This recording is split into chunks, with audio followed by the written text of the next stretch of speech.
Saludamos a todos nuestros hermanos también que nos ven a través de la página de internet y que siguen cada miércoles este estudio bíblico.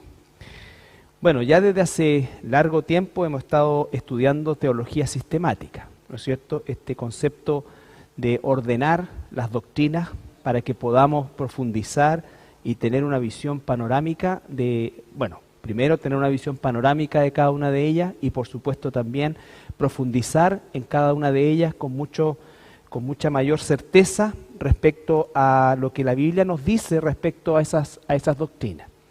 En último tiempo hemos estado revisando la doctrina de Satanás y sus demonios, ¿no es cierto?, con un propósito bien específico. Si mis hermanos, el que va a leer arriba, mi hermano, ¿puede ¿va a leer Carlito? Sí. Segunda de Corintios capítulo 2, versículo 11. Recordar que ese es el texto sobre el cual se basa, por así decir, este estudio. O sea, el propósito de este estudio es lo que dice aquí esta palabra. Dice, para que Satanás no gane ventaja alguna sobre nosotros, pues no ignoramos sus maquinaciones. ¿No es cierto? Entonces hay varios aspectos que nosotros analizamos cuando iniciamos esta parte, que no es poner el foco sobre Satanás y sus demonios, sino que es conocer a nuestro enemigo, porque hay dos cosas que ocurren. Primero, si le conocemos no va a ganar ventaja. ¿Y por qué no va a ganar ventaja o no va a ganar espacio en nuestra vida? Porque conocemos cómo maquina, ¿no es cierto? Cómo es que son sus operaciones.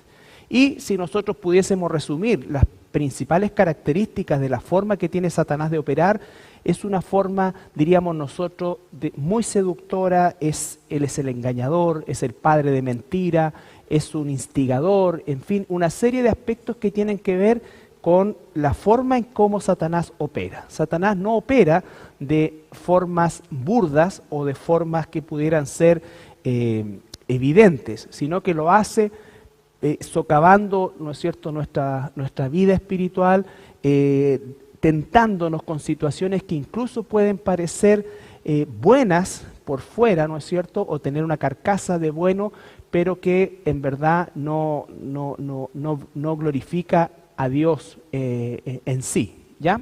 Eso es bien importante porque la definición de bueno y malo que nosotros tenemos puede ser sumamente relativa si no la tenemos en función de lo que es, según Dios, lo bueno y lo malo.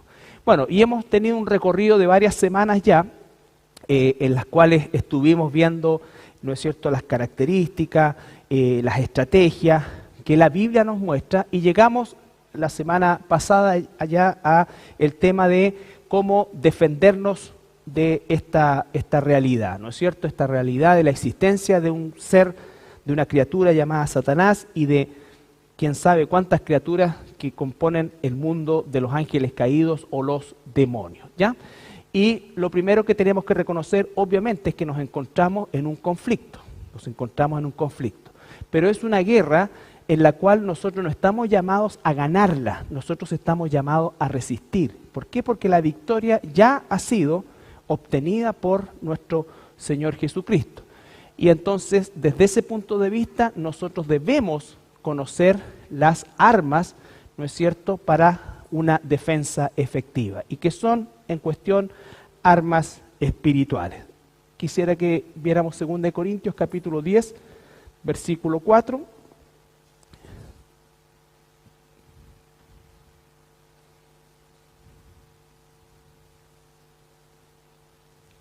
Porque las armas de nuestra milicia no son carnales, sino poderosas en Dios para la destrucción de fortalezas. Ya.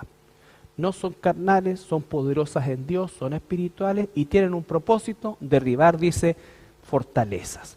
Y son fortalezas de características, o sea, que se levantan en nuestra forma de pensar. Recuerden siempre que mientras nosotros como cristianos el Espíritu Santo no cambie nuestra manera de pensar, no va a cambiar nuestra manera de vivir.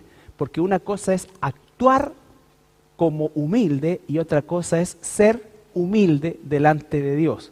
¿Ya? ¿Se entiende? O sea, uno puede esforzarse y actuar como tal, pero lo que Dios quiere es que la transformación sea de adentro hacia afuera, ya que afuera sea el fruto de lo que está ocurriendo permanentemente adentro, entendiendo que nunca vamos a alcanzar la perfección, pero si la transformación no viene de adentro hacia afuera, nosotros nos podemos encontrar solamente actuando como, ¿ya? Incluso esforzándonos grandemente por hacerlo, pero los resultados no corresponderán a un fruto del Espíritu.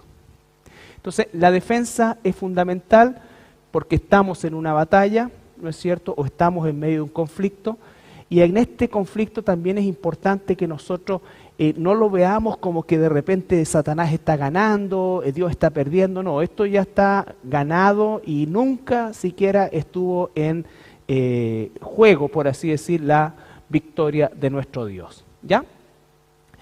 El principio, o digamos, para defendernos de Satanás y sus demonios, radica en dos pilares, dijimos, que nos muestra este pasaje de Santiago, capítulo 4, versículo 7, si lo podemos leer.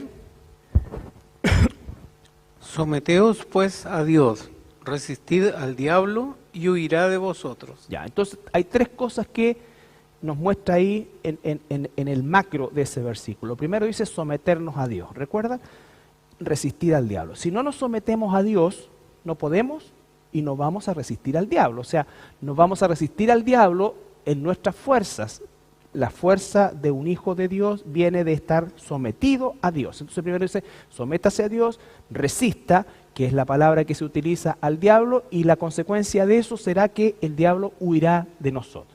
No estamos llamados con las armas espirituales a atarlo, a amarrarlo, a ponerle el pie en la cabeza, no, eso no es, no estamos llamados a provocarlo, no, estamos llamados a resistirlo, ¿ya? Bueno, cuando Jesús, lo vimos también eso en el pasaje de la tentación. También repasamos qué es lo que significa someterse, y es una palabra bien fuerte en el griego, significa, ¿no es cierto?, estar subordinado bajo la autoridad, sumiso y no ofrecer resistencia. Si ustedes se dan cuenta, son elementos que redundan en el concepto, ¿no es cierto? Dice someterse, estar subordinado, y hasta ahí nos parecería lo suficientemente claro, ¿no es cierto? Pero por otro lado dice, como para rematar aún más, dice no ofrecer resistencia, ¿ya? No ofrecer resistencia. Y por eso es que es tan importante que ese sometimiento a Dios sea un sometimiento que viene de una transformación, ¿ya? No solamente un actuar como. Me explico.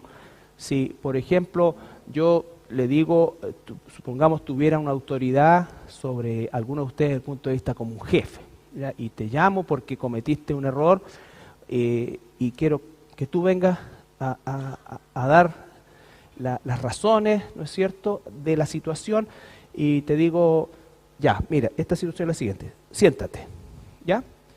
Y la persona puede que se siente físicamente, pero en su mente orgullosa todavía está de pie. ¿Me entiendes? O sea, solamente actúa como, pero no hay un sometimiento, ¿no es cierto? Es lo que trato de explicar un poco cuando uno dice que realmente ser humilde. A veces yo puedo actuar como humilde, pero no lo soy, ¿ya?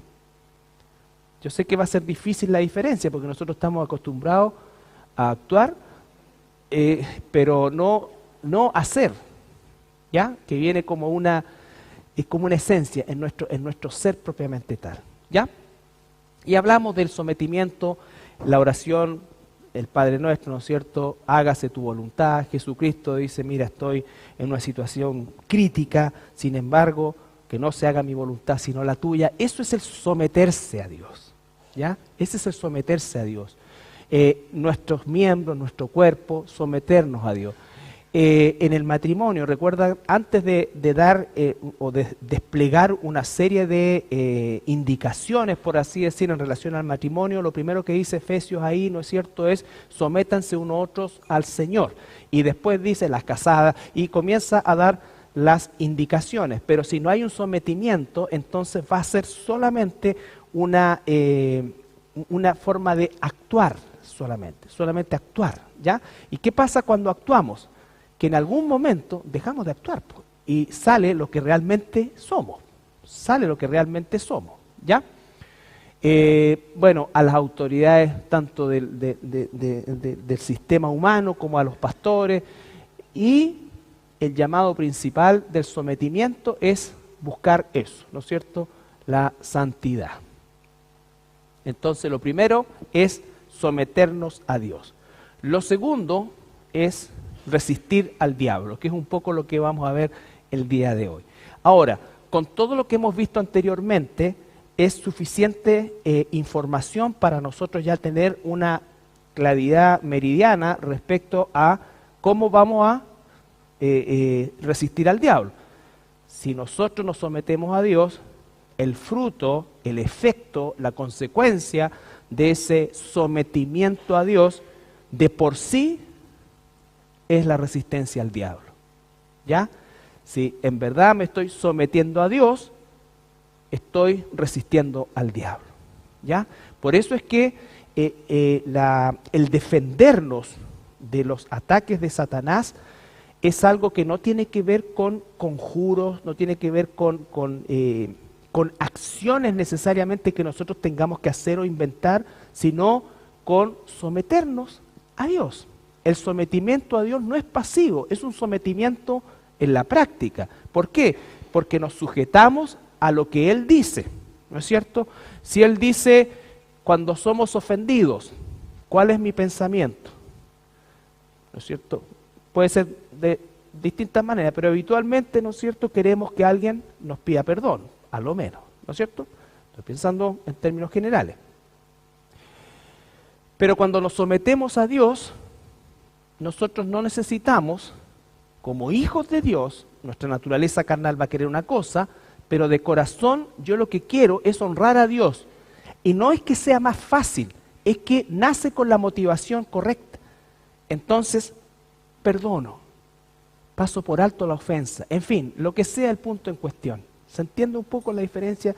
El cristianismo no es un conjunto de reglas que hay que hacer, es una vida que tiene que ser transformada. ¿Ya? Es una vida que tiene que ser transformada. ¿Ya? Es como creer que venir a la iglesia es una cuestión de asistencia. Hay gente que cree que el hecho de venir a la iglesia, ¿no es cierto?, y asistir a la iglesia propiamente tal, ya es una situación que ha cumplido. Pero si eso no viene realmente de el deseo, la necesidad, como vamos a ver en Filipenses más adelante en los días domingos, ¿no es cierto?, que dice ocuparse en vuestra salvación con temor y temblor. Ocuparse en la salvación es hacer lo que la palabra dice.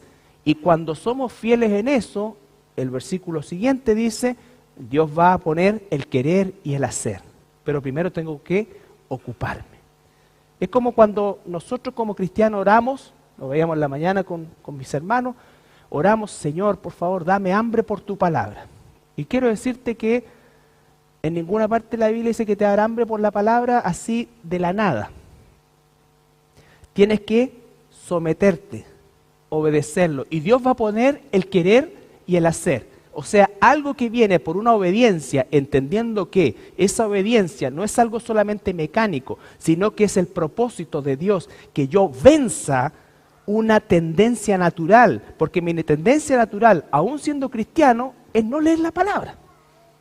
Mi tendencia, aunque soy cristiano, es a no congregarme. Mi tendencia, ¿se entiende eso? Entonces, si no estoy dispuesto a ocuparme, jamás va a venir el querer y el hacer. Entonces voy a aparecer en la iglesia 3 veces en el año, que ustedes saben cuáles son. Tarde, mar y nunca, correcto. ¿Ya? Esas son las 3 veces que se vienen. Entonces, ahora si yo vengo y creo que el solo hecho de venir es lo que produce un cambio, no. Entonces es la obra del Espíritu. Todo eso de por sí es resistir al diablo. Lo primero que debemos consignar para resistir al diablo es la capacidad que tenemos para hacerlo. ¿Ya? 2 Corintios 3:17. Porque el Señor es el Espíritu. Salió el Jonah. Y donde está el Espíritu, porque el Señor es el Espíritu, y donde está el Espíritu del Señor, allí hay libertad. El Señor, ¿no es cierto? Donde está el Espíritu de Dios, hay libertad. La primera razón por la cual nosotros podemos y debemos resistir al diablo es que somos libres.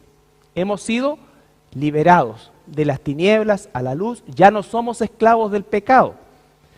Aquel que no ha sido liberado no puede resistir a Satanás, ¿ya? No puede resistir a Satanás. Entonces, podemos resistir a Satanás, al diablo, porque somos libres, hemos sido liberados. La palabra anstemi, ¿no es cierto?, el griego, es una palabra también de carácter militar y es, ¿no es cierto?, pararse en contra es oponerse. Y obedece a, esto lo introdujeron los romanos, en el sistema de guerra. Recuerden ustedes, los romanos construyeron escudos, tamaño natural a su altura, ¿no es cierto? Y el propósito de eso era que en vez de desgastarse de alguna manera, cuando conquistaban territorio, ellos formaban grandes, o tenían grandes formaciones, algunas en forma piramidal, otras en cubo, no sé, pero la gracia de eso era que con los escudos de ese tamaño y de un material cuero con metal, generaban una especie de carpa o de cúpula en la cual esperaban incluso a veces 1 o 2 días, ¿ya? Iban cambiando quién se ponía, pero la posibilidad de ser dañados eran bajísimas. ¿Y qué es lo que ocurría? Que pasado cierto tiempo, el enemigo que se encontraba a cierta distancia, 100 o 150 metros, se desgastaba y ya no tenía que lanzarle, se le acababa la flecha, todo eso. Y entonces en ese momento se abría esta formación y normalmente, dicen los cronistas, ni siquiera entraban en combate los romanos, sino que sus propios enemigos huían, porque ya no tenían que tirarle. Es el mismo efecto mental en nosotros que resistimos al diablo, y entonces cuando estamos resistiendo ocurre un proceso, no sé cómo será eso en la esfera espiritual, pero en la analogía solamente hay un desgaste y huye de nosotros, ¿ya? Huye de nosotros. Pero si nosotros le damos lugar al diablo, que es como dice también la carta de los Efesios, entonces él va a comenzar a dirigir en ese espacio, y esa era la gracia de la formación, que tenía que ser tan compacta que no quedara algún espacio donde pudiera entrar alguna flecha o algún elemento, digamos, bélico, ¿ya? Lo mismo nosotros, no dar lugar al diablo significa eso, tener las áreas bien cubiertas, identificadas, cosa que no pueda tener un espacio donde hacer daño, ¿ya? Entonces, lo primero, podemos resistir al diablo porque somos libres, ¿ya? No somos sus esclavos, no somos esclavos del pecado. Lo segundo, Cristo nuestro Señor ya ha triunfado. Nosotros por eso es que no estamos llamados a ganar la batalla ya ha sido ganada.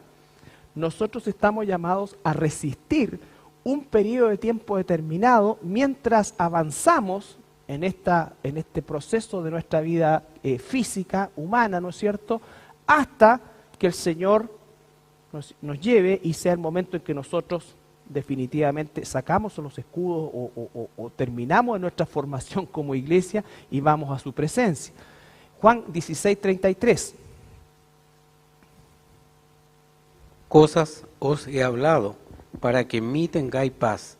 En el mundo tendréis aflicción, pero confiad, yo he vencido al mundo. Confiad, yo he vencido al mundo, ¿no es cierto? Cuando dice he vencido al mundo, está hablando de que ha vencido no al planeta, sino que al príncipe de la potestad del aire. Dice el mundo entero está bajo el poder del maligno, al sistema, ¿no es cierto?, que Satanás ha puesto en la atmósfera del planeta, a través del cual influye en aquellos que son sus esclavos, ¿ya? Satanás opera en 2 sentidos. Uno, dice la palabra, manteniendo un velo en los incrédulos, ¿ya?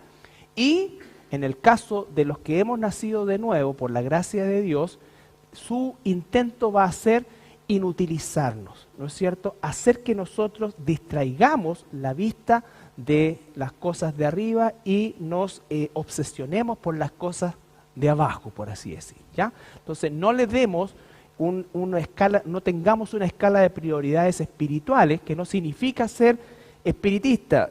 Escala de prioridades espirituales tiene que ver con qué es el rango de prioridades para Dios en todo mi quehacer. Cuando decimos todo lo que hagan, todo lo que hagáis, sea de palabra o como sea, hágalo para la gloria de Dios, significa es cómo yo glorifico a Dios por medio de este trabajo, oficio, profesión, actividad, ¿no es cierto?, doméstica o la que sea que Dios me ha permitido hacer. ¿Cómo es que le glorifico? ¿No es cierto? Ese es el punto. El Señor, ¿cómo glorifico a Dios?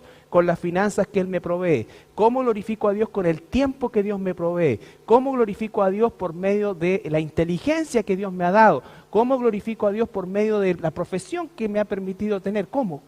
A eso se trata el concepto de las prioridades, ¿no es cierto? Con la familia, con la esposa. Eso es hacer las cosas para la gloria de Dios. No es decir, no, gloria a Dios, gloria a Dios, gloria a Dios. No, no son declaraciones de buenas intenciones, son acciones reales, producto de una transformación interna que la obra del Espíritu Santo hace. ¿Ya? Entonces, Él venció al mundo y nosotros debemos confiar porque en Él nosotros también somos vencedores. Colosenses capítulo 2, versículo 8 al 15. Mirad que nadie os engañe por medio de filosofías y huecas sutilezas. Primera cosa, que nadie nos engañe con filosofías y huecas sutilezas. ¿Ya? Esas filosofías, huecas sutilezas, ideologías, son todas creadas, orquestadas por Satanás. ¿Ya? Todas. Según las tradiciones de los hombres, conforme a los rudimentos del mundo y no según Cristo. Pausa. Hoy día todo el mundo en la contingencia está buscando una solución, ¿no es cierto?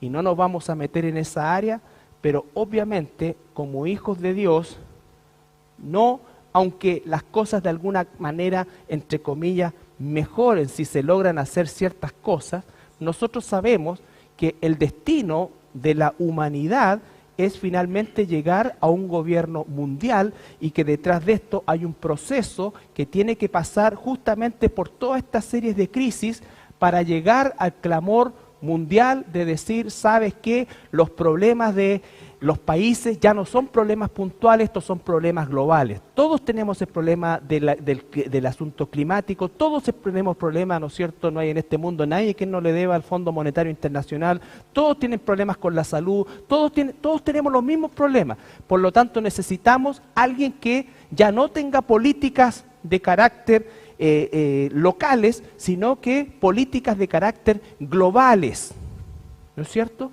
Y entonces va a entrar naturalmente el concepto, que ya, dicho sea de paso, hace muchas décadas ya está implantado, de este concepto del nuevo orden mundial y toda esta cosa que está cada vez más presente en la sociedad, ¿no es cierto? Cada vez más presente en la sociedad.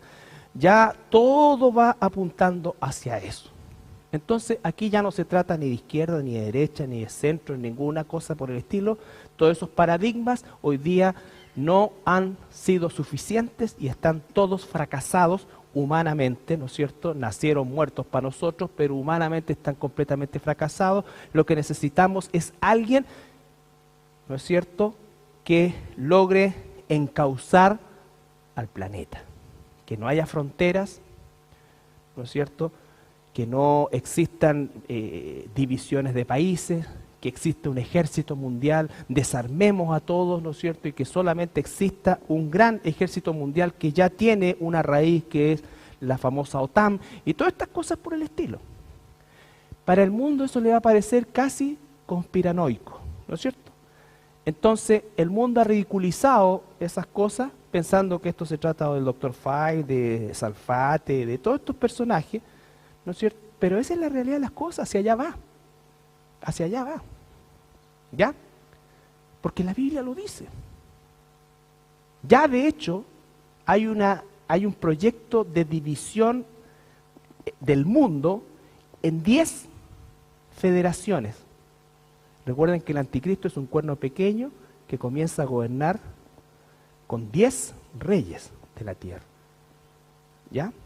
El mundo ya se dividió hace un tiempo el mundo en Europa, Asia, América, ya hay una división, por lo tanto las divisiones no van a ser algo nuevo para nosotros. Ya no va a ser algo nuevo para nosotros. El tema es que las cosas se van ordenando en ese sentido. Por lo tanto, nosotros no nos debemos dejar engañar por filosofías, ideologías o huecas sutilezas. Somos ciudadanos ocasionalmente de este país, pero nuestra ciudadanía permanente es de los cielos. Y no significa abstraernos del problema, significa aportar a este mundo lo que estamos llamados a aportar, no a hacernos semejantes a las esperanzas que el mundo tiene. ¿Ya? Porque de lo contrario entonces no vamos a ser ni sal ni luz de este mundo. ¿Ok? Así que córtenla con las opiniones en las redes sociales y que esta cosa así. Entre paréntesis. Continúa. Continuamos con el 9, dice, porque en él habita corporalmente toda la plenitud de la deidad, y vosotros estáis completos en él, que es la cabeza de todo principado y potestad. En él también fuisteis circuncidados, con circuncisión no hecha a mano, al echar de vosotros el cuerpo pecaminoso carnal, en la circuncisión de Cristo, sepultados con él en el bautismo, en el cual fuisteis también resucitados con él, mediante la fe en el poder de Dios que le levantó de los muertos. Y a vosotros, estando muertos en pecados y en la incircuncisión de vuestra carne, os dio vida juntamente con él, perdonándoos todos los pecados, anulando el acta de los decretos que había contra nosotros, que nos era contraria, quitándola de en medio y clavándola en la cruz. Y despojando a los principados y a las potestades, los exhibió públicamente, triunfando sobre ellos en la cruz. Ya. Entonces dice que el Señor en la cruz derrotó, entre otras cosas, a todos esos principados, a todas esas potestades. Él ahora está por sobre ellos, ¿no es cierto?, en todo sentido, y dice que en algún momento de su resurrección, cuando llega al cielo, hubo un desfile triunfal, por decirlo de alguna manera, de parte de Jesucristo, exhibiendo todas estas potestades ya derrotadas. Recuerden que siempre en la mente del autor está el desfile de los generales militares, ¿no es cierto?, cuando entraban a una ciudad o cuando llegaban de una conquista, de una batalla, era un desfile donde traían normalmente al rey, si es que lo habían conservado la vida, amarrado, humillado, ¿no es cierto? A eso es lo que se está refiriendo que Cristo ganó en la cruz. Por lo tanto, la victoria ya está ganada. Satanás y sus demonios son criaturas derrotadas, pero no están debilitados, están derrotados. Es decir, cuando ellos ya saben el día de hoy que su tiempo de acción es un tiempo limitado. Por eso es que cuando Jesús aparece en escena y los demonios se manifiestan, le dicen, has venido a ejecutar tu condena antes de tiempo. Ellos saben que están condenados, ellos ya saben que están derrotados, ¿ya? Entonces, por eso es que nosotros no estamos aquí para derrotar a Satanás, estamos aquí para resistir al diablo y sus demonios, ¿ya? Hebreos 2, 13, 18.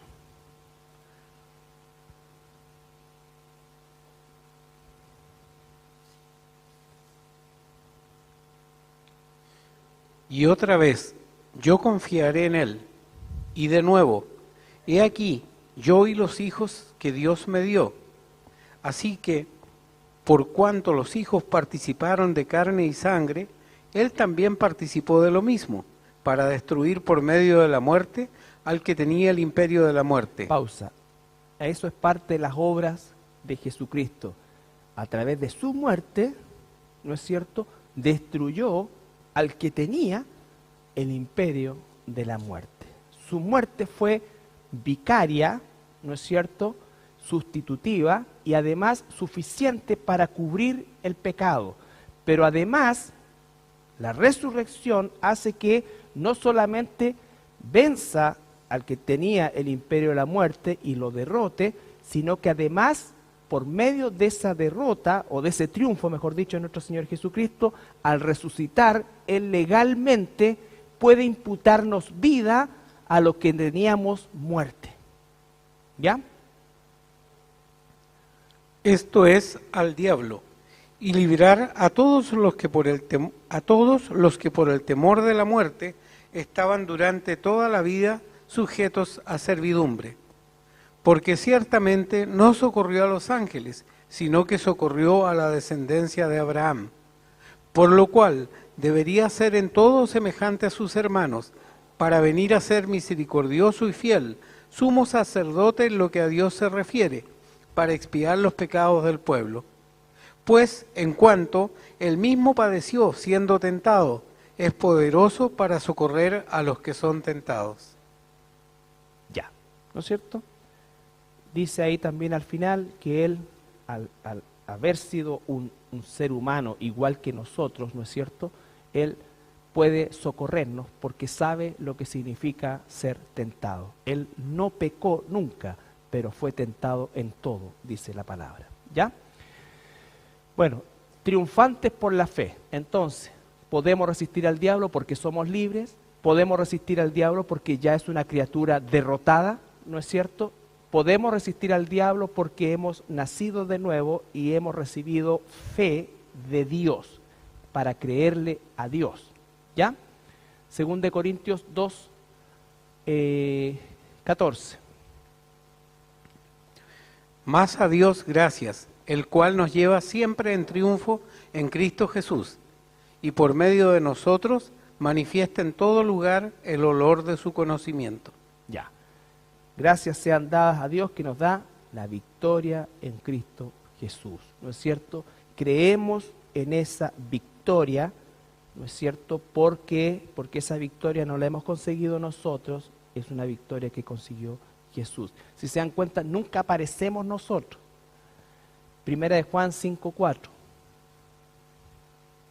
Porque todo lo que es nacido de Dios vence al mundo. Y esta es la victoria que ha vencido al mundo, nuestra fe. ¿No es cierto? Todo el que es nacido de Dios, dice, vence al mundo. ¿Por qué? Porque Cristo venció y nos imputa esa victoria a nosotros. Somos vencedores por causa de que se nos ha imputado esa victoria sin nosotros haberla peleado y sin nosotros haberla ganado. Y como no la hemos peleado ni la hemos ganado, nosotros lo que debemos hacer con esa victoria que se nos ha imputado, usarla para resistir a Satanás y sus demonios. ¿Ya? No para buscar pleito con él, no para decir, Satanás, yo te ato, yo te piso la cabeza y yo en el nombre de Jesús te mando al abismo. No, todas esas cosas son, digamos, fuera del orden bíblico. ¿Ya? Nosotros no tenemos ningún poder en sí que no sea el poder de la victoria de Cristo, de la sangre de Cristo, de la imputación que Cristo nos ha hecho. ¿Ya? Y Él nos ha dado una orden, resistir, someterse a Dios, resistir al diablo y Él huirá de vosotros. Así de sencilla es la defensa de que Dios nos ha provisto para el ataque de Satanás. ¿Ya? Romanos 8, 35 al 37. ¿Quién nos separará del amor de Cristo? ¿Tribulación o angustia, o persecución, o hambre, o desnudez, o peligro, o espada? Como está escrito, por causa de ti somos muertos todo el tiempo, somos contados como ovejas de matadero. Antes, en todas estas cosas, somos más que vencedores por medio de aquel que nos amó. Entonces el mundo nos puede ver como ovejas al matadero, que no ofrecemos resistencia, ¿no es cierto? Pero Dios dice que somos más que vencedores por medio de aquel que nos amó. ¿Ya? Cuando el mundo veía a Jesús que no ofreció resistencia, que cuando lo insultaban no devolvía el insulto, ¿no es cierto? Cuando tenía esa actitud para el mundo de derrota, era cuando estaba triunfando. ¿Ya? Entonces es algo totalmente distinto, lo que es nuestra vista. Recuerde que nosotros andamos por fe y no por vista. ¿ya? Por fe, no por vista. Recuerde cuando analizamos la semana pasada la pelea entre David y Goliat, que no alcanzó a ser pelea. A los ojos del mundo no había ninguna duda que no solamente David iba a perder, sino que iba a desaparecer, lo iba a fulminar. ¿Por qué? Porque Goliat contaba con todo lo que el mundo quiere contar para triunfar. David no contaba con nada que el mundo o en lo que el mundo pudiera confiar, pero él confió en lo que el mundo no puede confiar, en Dios. ¿Ya?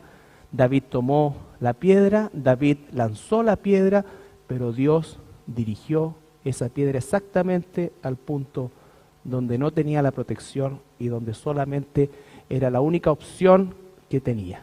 ¿Ya? Somos más que vencedores. Entonces somos triunfantes en la fe.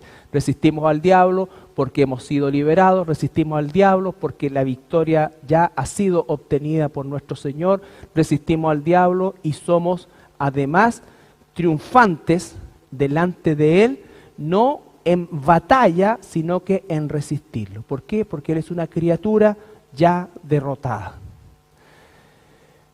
Las armas de nuestra milicia o las armas espirituales también las vamos a conocer como armas de la luz, Romanos 13:12. En contraste, por supuesto, con las obras o las armas de las tinieblas. ¿Ya? Romanos 13:12. La noche está avanzada y se acerca el día. Desechemos pues las obras de las tinieblas y vistámonos las armas de la luz. ¿No es cierto? La noche está avanzada, ya se acerca. Eso es para nosotros hoy día más cerca que cuando Pablo escribió esto. Pero desechemos las cosas de las tinieblas y usemos las armas de la luz. ¿No es cierto? Recuerden, armas de la luz espirituales. ¿Qué son las armas de la luz? Recordar, Dios quiere sean sal y luz. ¿No es cierto? ¿Qué es las armas de la luz? 2 Corintios 6:7, las armas de justicia. En palabra de verdad, en poder de Dios, con armas de justicia a diestra y a siniestra. Armas de justicia. ¿Cuáles son las armas de justicia? ¿Cuáles son las armas de la luz? ¿Cuáles son las armas de justicia? ¿Cuáles son las armas de nuestra milicia? 2 Corintios 10:4. Porque las armas de nuestra milicia no son carnales, sino poderosas en Dios para la destrucción de fortalezas. No son carnales, son poderosas en Dios, pero dice las armas de nuestra milicia. El cristiano es un militante, debe verse como un militante, no como un simpatizante, ¿ya?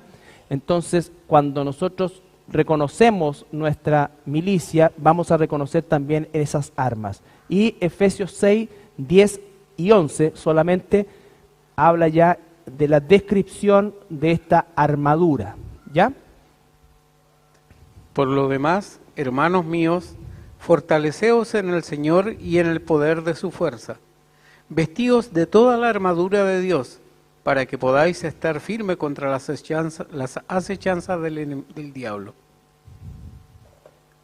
Toda la armadura de Dios, para que podáis estar firmes, que es la misma palabra, ¿no es cierto?, de guardar esa posición contra las acechanzas del diablo, y vamos a describir las armas de esa milicia en detalle la próxima semana, ¿ya?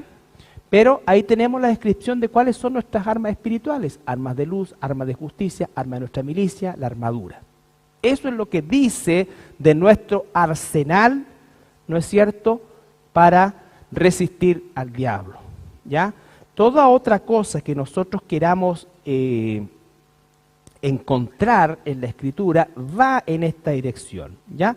Y no nos podemos quedar con uno o dos pasajes porque no hay más en los cuales nosotros creemos que en definitiva el exorcismo es el camino de resistir al diablo, ¿ya? Entonces, todo eso lo vamos a ver también, qué pasa con la liberación y toda esta cosa así, y vamos a darnos cuenta que en la Escritura no existe ninguna indicación de liberación. Aún el pasaje de Marcos, ¿no es cierto?, capítulo 16, que es tan usado, ¿no es cierto?, echarán demonios y todas estas cosas así, sacando de cuenta que pudiera ser, todavía no se ponen de acuerdo los eruditos, pero quizás un pasaje que se llama espurio, que ya lo voy a explicar al respecto cuando corresponda, no existe eso, ¿no es cierto? Y cuando el Señor Jesús dice, este género no sale sino con oración y ayuno, aún incluso ahí no da ninguna receta o indicación de exorcismo. Lo que está diciendo es que hay que orar y hay que ayunar. Pero no está dando una receta o una directriz, ¿no es cierto?, de algún tipo de invocación al respecto. Sin embargo, esto es lo que espanta de nosotros a Satanás. La obra protectora de Cristo. Veamos Primera de Juan 5:18. Protegernos del maligno. Vamos a ver solamente Primera de Juan 5:18.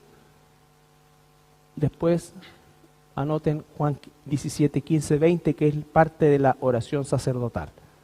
Primera de Juan 5, 18. Sabemos que todo aquel que ha nacido de Dios no practica el pecado, pues aquel que fue engendrado por Dios le guarda, y el maligno no lo toca. Eso es importante. Somos propiedad de Dios, ¿no es cierto? Entonces, el que ha nacido de nuevo no practica el pecado. Nuestra fidelidad a Dios es imperfecta, pero la orientación de nuestra vida no debe ser practicar el pecado, sino que practicar la justicia. Hay una diferencia entre cometer un pecado y practicar el pecado, ¿ya? Entonces nosotros luchamos contra el pecado. Lo que queremos es practicar la justicia de Dios, ¿ya? Y dice que somos protegidos y el maligno no nos toca, menos nos va a poseer, no nos toca. Eso no significa que Dios no permita que Satanás o sus demonios en algún momento, ¿no es cierto?, nos tienten ya o produzcan cosas en nosotros. ¿Para qué? Para fortalecernos, porque si no hay oposición, ¿cómo vamos a aprender a resistir?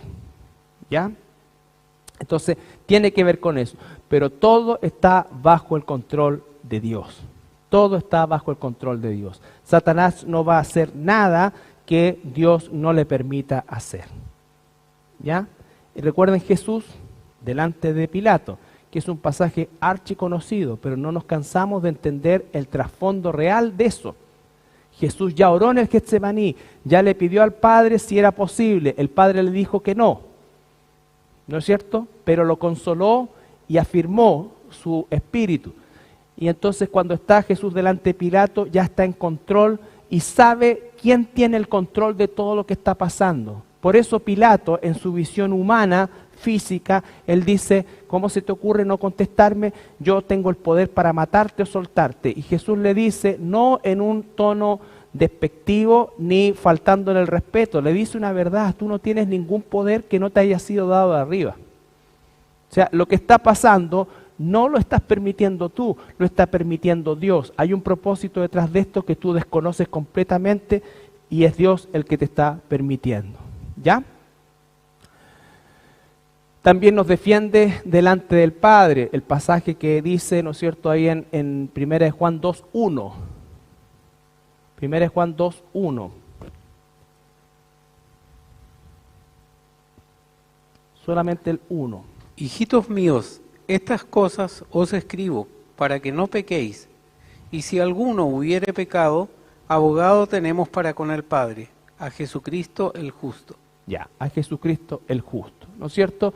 Entonces, Jesús hoy día entronado, sentado a la diestra del Padre, Él intercede por nosotros, ¿no es cierto? Intercede por nosotros. Él es el que, en definitiva, por eso es que oramos a Él en la persona del Espíritu Santo y Él intercede por nosotros, perdonando nuestros pecados. Es una imagen, es una figura, no es que a Dios se le olvide que nosotros somos sus hijos, no, pero es para que entendamos que la intercesión de Jesucristo por nosotros es hoy la obra, por así decir, más importante que Jesús está haciendo con su iglesia. Por eso Él sigue siendo la cabeza de la iglesia. Es la cabeza de la iglesia.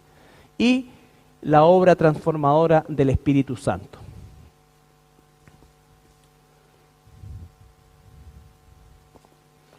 Primera de Juan 4, 4 al 6.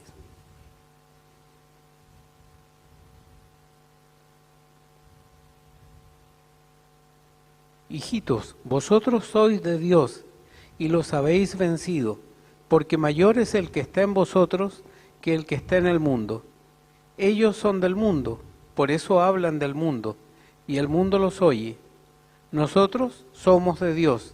El que conoce a Dios nos oye. El que no es de Dios no nos oye. En esto conocemos el espíritu de verdad y el espíritu de error. Ya, recuerden que espíritu de verdad es uno de los 7 nombres que recibe el Espíritu Santo, espíritu de justicia, espíritu de verdad, ¿no es cierto? Y entonces dice que el espíritu de verdad es el que nos transforma y hace que cuando nosotros prediquemos al Señor Jesucristo, hablemos del Señor Jesucristo, el mundo no nos va a escuchar, no nos va a oír, pero los que son de Dios sí nos van a oír. Por eso dice la palabra, predica a tiempo, fuera de tiempo, vale decir, los contextos, no hablamos de un contexto adecuado, sino que hablamos de una necesidad permanente. Predicamos con nuestras palabras, predicamos también sin palabras por medio de nuestro testimonio, pero básicamente la predicación es hablar de Dios, hablar de Dios. Hoy se nos da una oportunidad gigantesca para hablar con las personas que no conocen al Señor Jesucristo, justamente del reino de los cielos. Pero a nosotros nos parece que para las personas va a ser un rechazo porque, o sea, no es lo que quieren. Sabemos que van a responder eso, pero hoy día es una oportunidad para que las personas escuchen del reino de Dios, que escuchen de Jesucristo, que escuchen de la salvación. Siempre es tiempo, pero ahora es un mejor tiempo, aunque parezca que no es parte de la contingencia. Nosotros en nuestra mente carnal, humana, como que separamos la contingencia. Como que tenemos, ¿no es cierto?, esta cosa clear, aquí hablamos del Espíritu Santo, todo, pero como que esta cosa no la puede solucionar el Espíritu Santo y no puede haber, no es un buen tiempo para evangelizar porque como que la gente está pensando en otra cosa. No, este es el tiempo, siempre es el tiempo. A veces la gente dice, no, mira, yo en Navidad siempre como que les hablo al Señor porque ahí la gente está como más sensible. No, la gente nunca está sensible, la gente nunca está asequible, la gente siempre está muerta espiritualmente. ¿Ya? Entonces, otra vez, no son las circunstancias. Si la gente va a decir que ustedes se preocupan de eso, ustedes no les interesa esto, ustedes vieron un mundo en una burbuja, lo que sea, va a decir eso. Pero alguien va a decir, oye, sí, en verdad. El que es de Dios va a escuchar. Pero si nosotros no hablamos, ¿qué va a pasar? ¿Ya? Entonces, la obra transformadora del Espíritu Santo. Bien, la próxima semana vamos a empezar a ver la armadura de Dios, una primera parte, y el miércoles siguiente la última parte de la armadura de Dios, y ahí haríamos un cierre después de esta doctrina en particular, un pequeño repaso para pasar a la doctrina de la iglesia. ¿Ok? ¿Alguna pregunta? Bien. ¿Puede orar alguno de ustedes, hermano, allá arriba? Padre Celestial, buenas noches, Señor, gracias. Le damos por la exposición de nuestro pastor, Señor. Permita que esta palabra, esta enseñanza, Señor, se haga viva en cada uno de nosotros, Señor. Con gozo, Padre, con alegría también, porque sabemos que usted ya triunfó en la cruz, Señor, y que, como decía nuestro pastor, nos corresponde resistir, Señor, porque la derrota de Satanás, Señor, ya fue. Le pedimos, Señor, que a cada uno de nosotros nos lleve de regreso a nuestros hogares, contentos, Señor, y sanos, y le damos gracias por lo que significa acá compartir, escuchar su palabra y aprender cada día un poquito más de ella, Señor. En el nombre de su Hijo amado Jesús, amén.